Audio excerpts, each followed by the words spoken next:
This content may not be suitable for all ages. Listener discretion is advised. But I started getting a nagging in the back of my head, like a warning sound telling me this didn't feel right. I remember hoping that she would wait there to watch me go up the flights of stairs and inside, but she drove right off to my dismay. And this is when I saw him, a man. As I looked at them to see what he was so concerned about, I remember feeling my stomach drop and a voice inside my head saying, "Something's wrong." From Disturbed Media, join your host, Chad, for true tales of horror, bizarre happenings, and unexplainable events. This is Disturbed.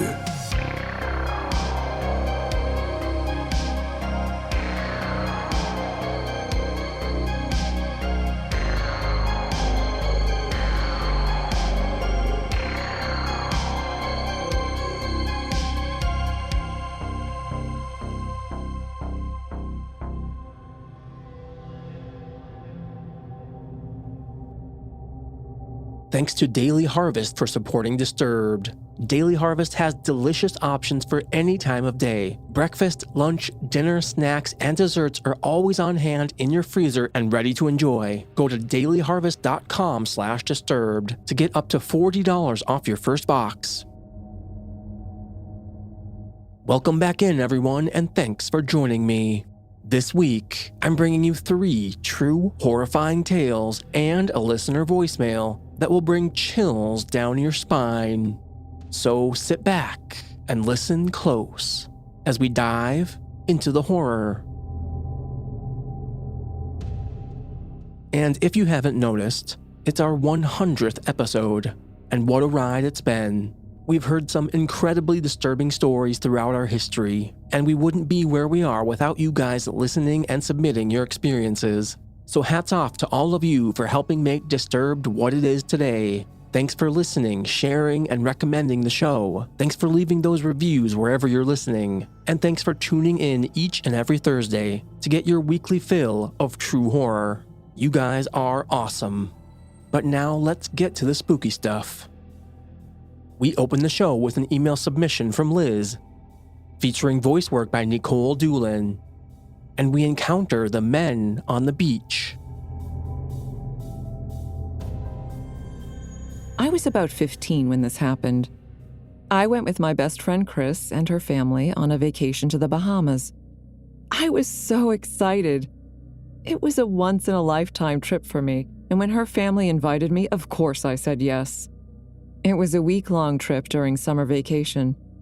We got a nice hotel right across the street from a strip mall that ran along the length of the beach. And we were on the 20th floor, so there was an amazing view of the sea. It was our last day before we would be heading to the airport to return home, and Chris and I, being dumb 15-year-olds, decided to sneak out and take one last adventure before leaving. So that night, at midnight, after everything was closed and the streets were dark, we snuck out of the hotel room and went down to the beach. It was gorgeous. The waves crashing on the shore. The moon was reflecting off the water, and the beach was empty. Chris and I swam for a good long while before we just started building sandcastles. I know it sounds childish, but we just wanted to leave a mark on the beach before we had to leave in the morning. It was around that point that I noticed a pair of men standing at the entry point of the beach. One was talking quietly on the phone, and the other had a bottle in his hand. At first, I didn't think about it too much. Chris and I were just goofing off. Who cares if some guys see us? But I started getting a nagging in the back of my head, like a warning sound telling me this didn't feel right. Then I remembered my dad's words. If you get that gut feeling, something's wrong. Trust it. I looked around again, and there were 3 more guys walking onto the beach. The 2 by the entry merged into the group, and I watched as they all began walking towards us. I stood up then and grabbed Chris's arm. I told her we should head back. I didn't want to scare her, so I tried to act normal. She was, and still is, a small girl, whereas I was just a bit shorter than I am now, 5'11". She has never grown taller than 5 feet. Now, I grew up in a house of boys, 2 older brothers, and a lot of guy cousins. I grew fighting and horsing around. Hell, I was on the school's wrestling team. He even went to state champions later on. So I know how to fight. But the group of 5 men definitely outnumbered us. At this point, Chris saw the group as well, and she grabs my hand. She doesn't say anything, but I could feel her hand trembling in mine as one of the men spoke up. I will never forget the way his cold words grated my ears. "What are you pretty girls doing out so late?" At this point, they were maybe 10 in front of us, standing between us and the street. I didn't respond at first. I just gripped Chris's hand and began walking towards the street, giving the group a wide berth. Of course, that didn't matter. The man who spoke before jogged to stand in front of us, grinning like a creep as he reached out a hand to stop me, trying to touch my arm. I've never jerked someone behind me as hard as I jerked Chris that night. I yanked her arm and stood in front of her as I looked at this man. He was easily 6'6" or 6'7". He towered over me, and when I focused on him, his friends made a semicircle around Chris and I, completely blocking the most direct route towards the hotel. At this point, I'm panicking, but I tried not to show it. I told the guy we had to get back. Our parents were waiting. But he just laughed. He reached out to me again and he grabbed my shirt, trying to pull me closer, and on sheer instinct, I kicked my leg out. I slammed my foot into his groin and he dropped, yelling at us and his friends. I shoved Chris back and we ran back toward the water before beelining around the group. Most of the men followed us directly, but one ran towards the street to cut us off. I didn't think about it before I charged right into the guy. I didn't know it then, but he had a knife. Stabbed me in the left side before we even hit the ground. Chris sprinted past me, and I scrambled to my feet and followed her. I was so pumped full of adrenaline that I didn't even think about whatever the pain in my side was. Chris was several yards ahead of me, and I watched her burst through the hotel doors screaming. By the time I got to the doors, 2 hotel employees grabbed me and pulled me inside. They locked the doors behind us. Chris ran up to me and grabbed me, crying. I could hear everyone talking, but even now, I have no idea what was being said. I didn't know that I was bleeding until Chris and the woman from behind the desk were forcing me to sit down. That was when I saw the blood. The woman was on the phone yelling at whoever was on the other end, and Chris was all but hysterical. I don't know when, but after that I blacked out. I woke up the next day in a hospital bed with Chris and her mom in the room with me. Her dad was outside speaking to the doctor. They explained to me what happened. How, after we had gotten back to the hotel, an ambulance and police car showed up. I was taken into emergency surgery as Chris, her family, and the employees on duty that night spoke to the officers. I lost my spleen that night and got over 30 stitches due to the stab wound. We had to wait 6 more days before we could leave for home, and I spent 3 of them in the hospital under supervision. I was lucky to survive that night. Chris and I were lucky to escape those men. But the part that scares me, even now at the age of 21, is the fact I was never notified if those men were caught. I don't know what happened to them. I don't know if they targeted or even caught other young girls like us. I don't know where they ran off to, or what they are now doing with their lives. And as much as I hate to admit it, I am happily oblivious to them now. Though I still have nightmares of that night, I can wake up and remind myself it isn't real this time. So, to the creeps on the beach, let's never meet again.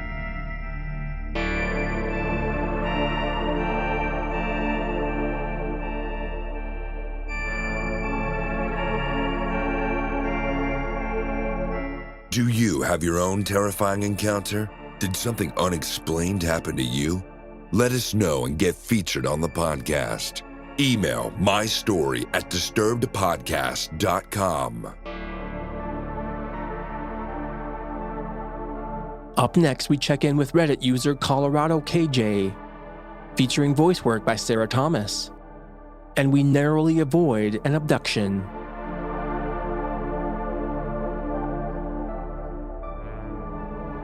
I have never shared this story, except, strangely enough, to my teacher at the time.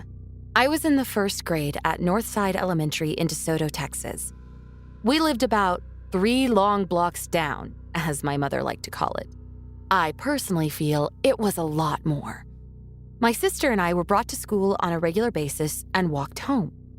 My parents decided to divorce right at this time.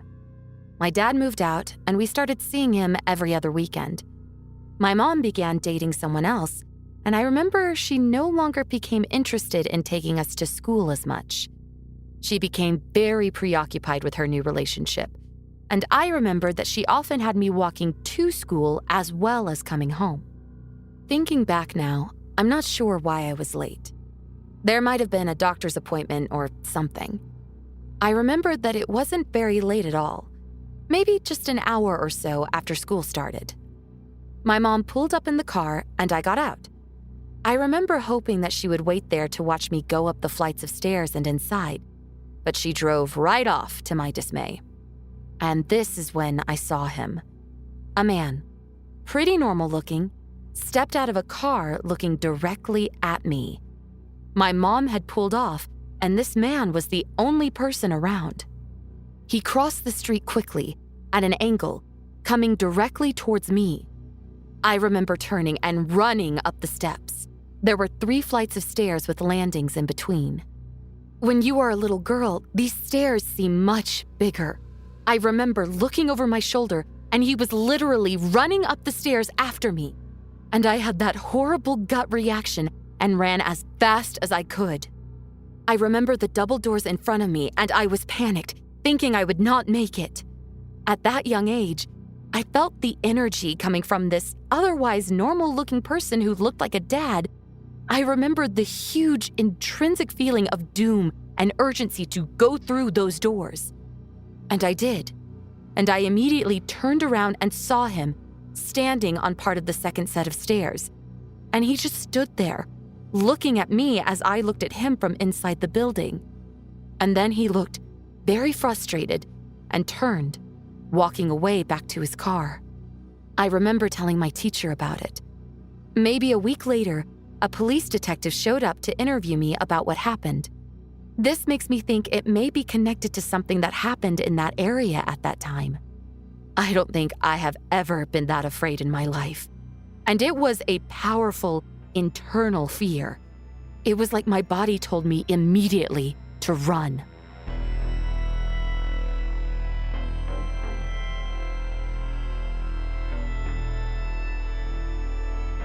Are you terrified yet? You will be. With so much going on in the world right now, life is just so hectic and chaotic. For me personally, working full-time on Disturbed, between planning out episodes, finding new stories, editing, and putting it all together, I can lose track of my time very easily. And when I finally realize it, I don't really have time to cook dinner, or I just don't feel like it. I'm sure many of you can relate after a long day of work. But when your fridge is empty, that urge to order in and skip the cooking happens all too often. I know I've been guilty of it at times for sure. But as of recently, that hasn't been an issue, and that's because of Daily Harvest. Daily Harvest helps keep my freezer fully stocked with options that are delivered right to my door and are delicious and ready in just minutes. Avoid that takeout temptation and check out Daily Harvest. Now, the thing I love about Daily Harvest is how many great options they really have. They deliver delicious harvest bowls, soups, flatbreads, snacks, smoothies, lattes, and more, and it's all built on organic fruits and vegetables. And you can find tasty options for any time of day, breakfast, lunch, and dinner, as well as snacks and desserts. They've got it all covered for you. You always have what you need on hand and ready to enjoy when you want it. Now, I just enjoyed the hazelnut and chocolate little mini bites that they have, and they taste just like a dark chocolate hazelnut truffle. It was fantastic. And let me tell you, I did not feel bad about it because it's a clean option made with healthy ingredients. It really is a great option for someone like me who rarely has time to cook but can now find a really tasty snack or meal that's quick and easy, and it will still keep you on a healthy track during those busy weeknights. So discover what I've discovered, avoid the takeout temptation, and get Daily Harvest. Go to dailyharvest.com/disturbed to get up to $40 off your first box. That's dailyharvest.com/disturbed for up to $40 off your first box. dailyharvest.com/disturbed. Want to listen to Disturbed ad-free? Of course you do. Go to disturbedpodcast.com/support to get your access today. Now back to the horror. Disturbed Podcast with your host, Chad. Now we're going to check in with one of our listeners straight off the hotline at disturbedpodcast.com/hotline, which is free and available to all listeners. So Alan, let's hear what you've got. Hey Chad. Hey listeners of Disturbed. My name is Alan Villaseñor, and I'm from Estado, California. And I want to share this experience with you guys.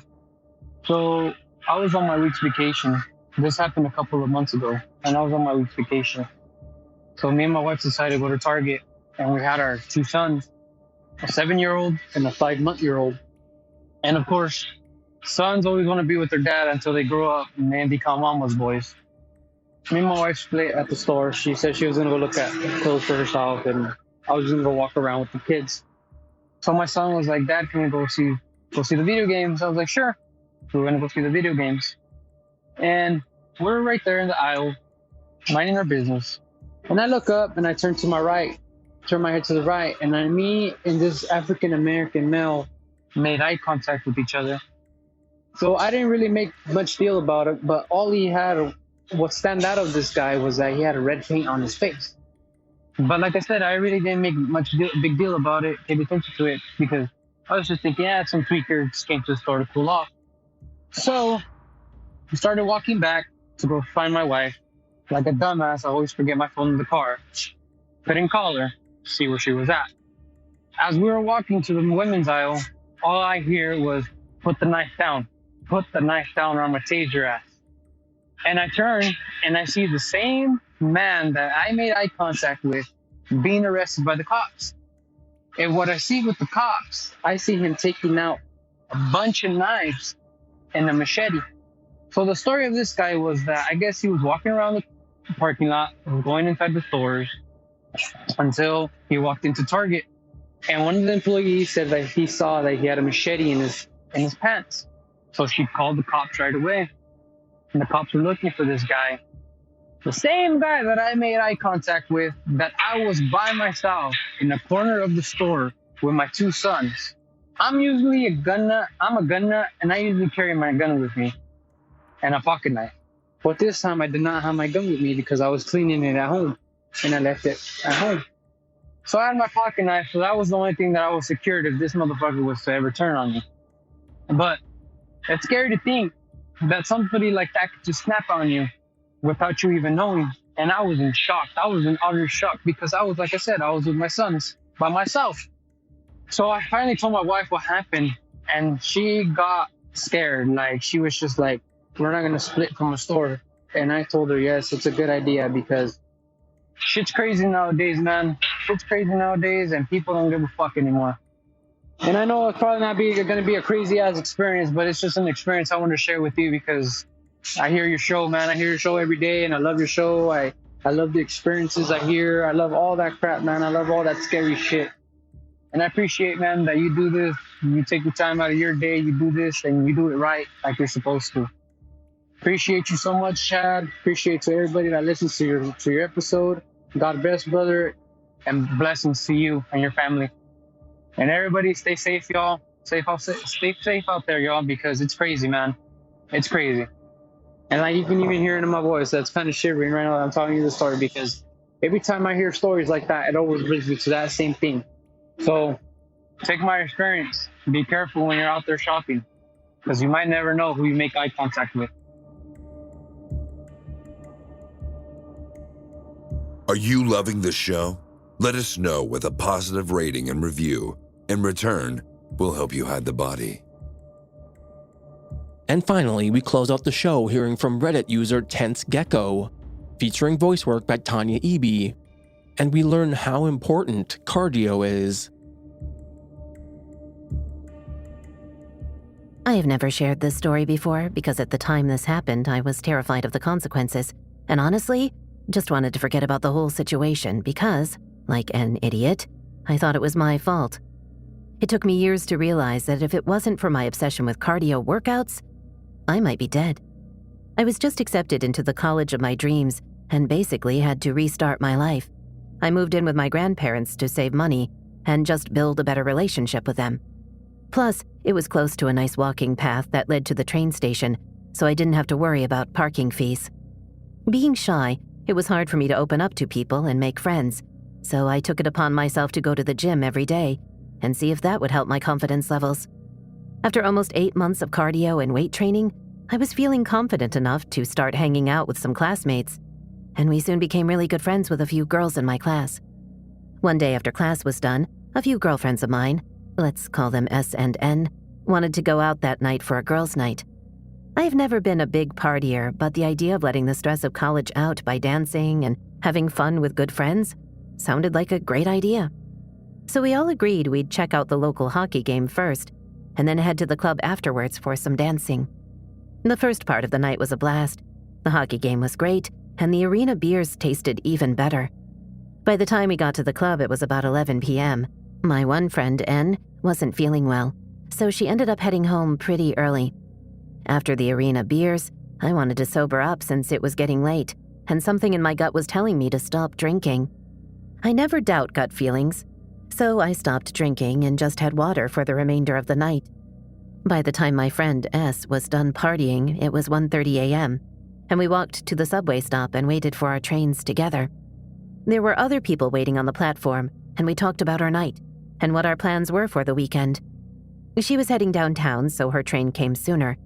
We hugged and both assured each other that we'd let the other know when we got home. Luckily, not long after her train disappeared into the night, my train pulled up. After jumping on the train, I grabbed my headphones from my bag and plugged them into my phone, preparing for a quick trip home and good tunes to keep me awake. I was pretty much sober now, but the late night made me rather sleepy. I usually sat in the aisle seat, but decided to sit by the window, and didn't expect anyone to sit beside me because it was so late and there were so many open seats. Plus, who doesn't want to pretend to have a movie moment while looking out the window of a subway dramatically? To my surprise, an older man around his mid-40s sat right beside me, trying to get my attention. I noticed and cautiously took one earphone out. "Can I help you?" I asked him, and he just smiled at me and said, "I hope you don't mind me sitting here. I didn't want a pretty girl like you being bothered by those drunk boys up there. I don't trust them." He motioned to the 3 drunk guys sitting about 5 rows ahead of us. As I looked at them to see what he was so concerned about, I remember feeling my stomach drop and a voice inside my head saying, "Something's wrong." The drunk guys he was so worried about were half asleep and keeping to themselves. I knew this man was up to something, and I knew I had to act calm and collected, otherwise I just knew something bad was going to happen. I nodded at him, gave him a polite smile, and before I could say anything else, he started bombarding me with questions and leaning close to me. I could smell the sour smell of whiskey on his breath, and I felt trapped. He told me where he worked, how he'd like to take me out, even though he could be as old as my father, what his plans were for the weekend, and basically his entire life story. I nodded politely and tried not to engage much because I didn't want to cause a scene. He didn't seem to get the picture that I wasn't interested. So I lied to him about how my boyfriend was waiting at home for me and expecting me. What he said next made my blood run cold. "Oh, well, I'm sure he wouldn't mind if I kept you out a little later. A pretty thing like you shouldn't be hard to get screaming." The slurry of words and the way his eyes gleamed had me realizing really fast that I was in danger, and I had to get out of this situation on my own, or I'd have my own Dateline episode. I could just hear it now. Girl gets murdered by drunk asshole who didn't know how to take no as an answer. Has a nice ring to it, don't you think?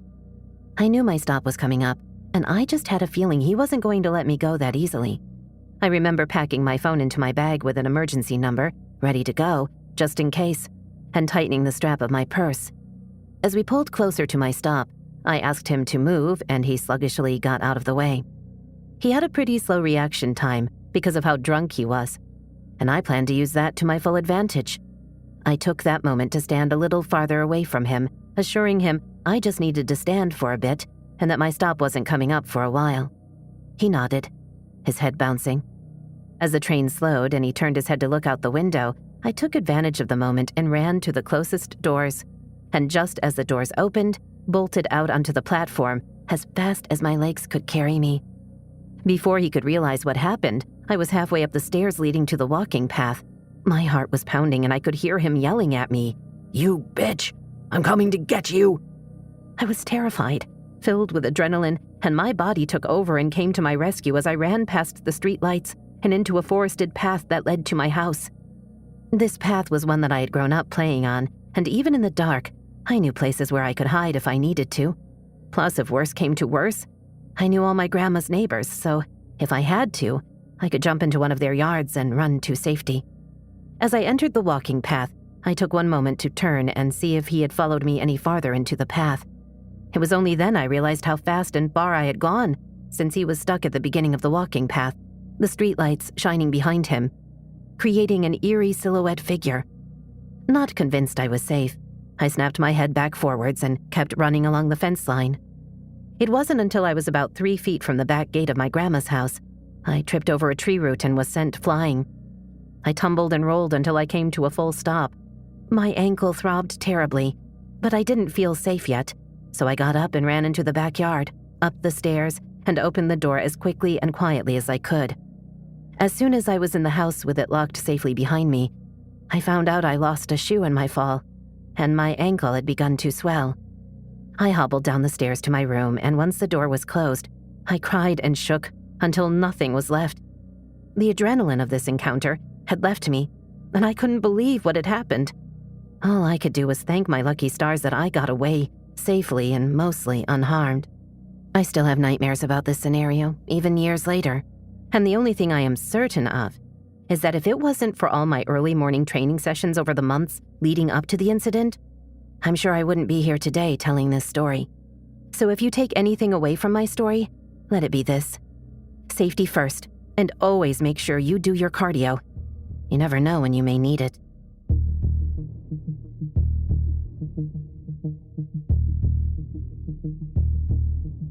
Follow our social channels on Facebook and Instagram at Disturbed Podcast and on Twitter at Disturbed_pod.